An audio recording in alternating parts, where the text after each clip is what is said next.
తీసుకున్నటువంటి పంచాయతీరాజ్ కానీ అటవీ పర్యావరణం ఇవన్నీ కూడా చాలా డీటెయిల్డ్గా పనిచేయాల్సిన శాఖలు ఇవి. ఆయన టోటల్గా అక్కడ ఫోకస్ అయ్యాడు. ఆయన అసలు ఈ పదవి దీనికి సంబంధించిన థ్రిల్ కంటే కూడా ఎంత వర్క్ చేయాలి దాని మీద ఫోకస్గా ఉన్నాడు.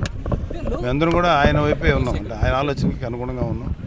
ఆయన చేయాల్సిన బాధ్యతలు చాలా ఉన్నాయి, దాని మీద ఆయన ఫుల్ ఫోకస్ పెట్టాడు. అవి బాగా చేయాలి అది కోరుకున్నాం తప్ప ఈ పదవి తాలూకు పవర్ని ఎంజాయ్ చేసేటువంటి ఆలోచన అనేది లేదు. నిజంగా అసలు ఆ థాట్ లేదు. సో పర్టికులర్గా రాష్ట్రానికి ముఖ్యంగా పంచాయతీరాజ్ శాఖ మంత్రిగా కావచ్చు, ఉప ముఖ్యమంత్రిగా కావచ్చు, మీ నుంచి మీ తమ్ముడికి అంటే ముఖ్యంగా నాయకుడి కంటే కూడా ఇంట్లో మీకు ముఖ్యంగా తమ్ముడుగా ఉన్న నేపథ్యంలో ఎలాంటి సలహాలు మీరు ఇచ్చారు? సార్ ఏదైనా సరే ప్రజలకి ఉపయోగపడేది, ప్రజల సంక్షేమం కోసం ఉపయోగపడేది ఏది చేసినా సరే మా యాజ్ ఒక బ్రదర్గా అయితే, అతనికి అన్నగా అయితే అదే కోరుకుంటున్నాను ఆయన దగ్గర నుంచి. ఎందుకంటే కొత్తగా ఈ పదవి వల్ల మాకు వ్యక్తిగతంగా వచ్చే అడ్వాంటేజ్కి ఏం లేదు, కానీ ఈ పదవి ద్వారా ఒక పవర్ వచ్చింది కాబట్టి ఈ పవర్ని ప్రజా సంక్షేమం కోసం, ప్రజల యొక్క వెల్ బీయింగ్ కోసం ఉపయోగించాలని మేము కోరుకుంటున్నాం. పవర్ స్టార్కి పవర్ వచ్చింది.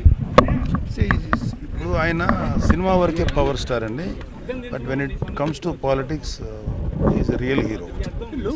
సో సినిమా సంబంధం లేదు, is entirely different, is a great leader. Please subscribe .news.